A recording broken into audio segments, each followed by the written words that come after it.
ఇది పోయిన తర్వాత 2 ఇయర్స్ మేము గ్రైండరే కొనలేదు. ఇది పాడైన తర్వాత మేము ఎక్కువ టిఫిన్స్ రవ్వ దోశ, పూరి, వడ, సెట్ దోశ, ఎక్కువగా ఉప్మా ఇలా ఎన్నో రకాలు చేసుకునేవాళ్ళం అండి.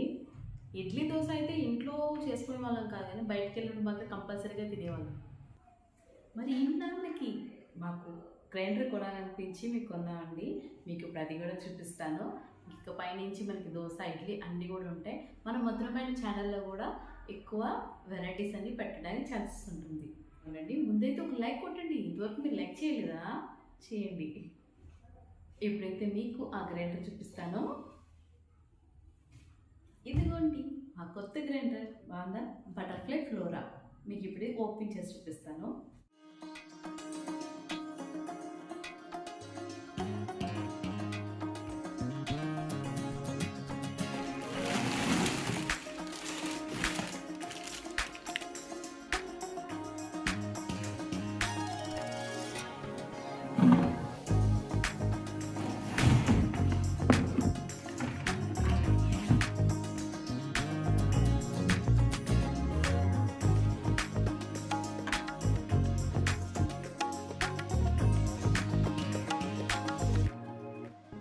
ఇందులో నుంచి వాటర్ ఎటువైపు వెళ్ళిపోవడానికి దానికైతే పిండి రుబ్బేటప్పుడు మనకి కలుపుకోవడానికి ఒక ప్లాస్టిక్ స్టిక్ ఇచ్చారు. అలాగే పైన లిడ్ అండి ఇది. అండ్ ఇంకా రాళ్ళు వచ్చేసరికి ఫుల్గా మట్టిగా ఉంది. అండ్ డౌన్ కూడా సేమ్. చూసారా ఎంత మట్టి ఉందో. ఇలా గ్రైండర్ కూడా మనం సీజనింగ్ చేసుకోవాలండి, లేకపోతే మనం పిండి రుబ్బేటప్పుడు బాగోదు. చూడండి ఎంత రఫ్గా ఉందో. ఇప్పుడు కనిపించేది నా పాత గ్రైండర్ యొక్క సామాన్లు. అండ్ ఇదైతే ఫ్రెష్గానే ఉంది, కోకోనట్ది. ఇదిగోండి, ఇదైతే ఓపెన్ కూడా చేయలేదు, అలాగే ఉండిపోయింది. ఇదైతే మోటార్ బటన్.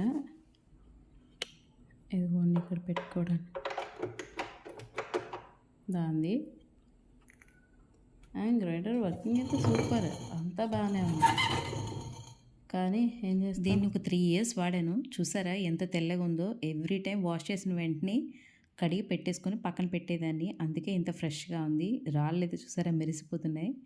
మరి కొత్త గ్రైండర్ వాడే ముందు సీజనింగ్ చేయాలన్నాను కదా, దానికోసం గ్రైండర్ని కడిగి పెట్టుకొని ఇంటికి కొత్త వస్తువు వచ్చినప్పుడు బొట్టు పెట్టడం మా నాన్నవైద్ది కాబట్టి ఆ పని చేసి నెక్స్ట్ మన నానబెట్టి ఉంచుకున్న రేషన్ బియ్యం ఉన్నది కదా, అదే నేను నానబెట్టుకున్నానండి. ఆ బియ్యం మెత్తగా అయినంత వరకు ఇందులో గ్రైండ్ చేయాలి.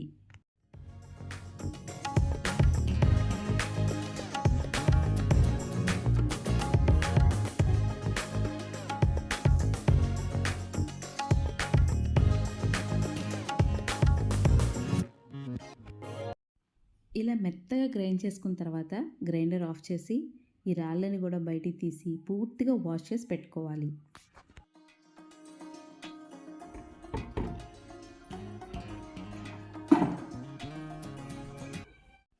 ఇడ్లీ రుబ్బు కోసం ముందుగా ఒక గ్లాస్ మినపప్పు గిన్నెలో తీసుకొని అందులో తగినంత వాటర్ వేసి ఒక 2-3 గంటల పాటు నాననివ్వాలి.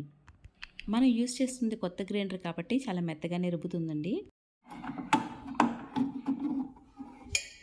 తరువాత మన ఇడ్లీ కోసం నానబెట్టి ఉంచుకున్న మినపప్పుని ఇందులో వేసి ఎప్పట్లాగే మెత్తగా గ్రైండ్ చేసుకోవాలి.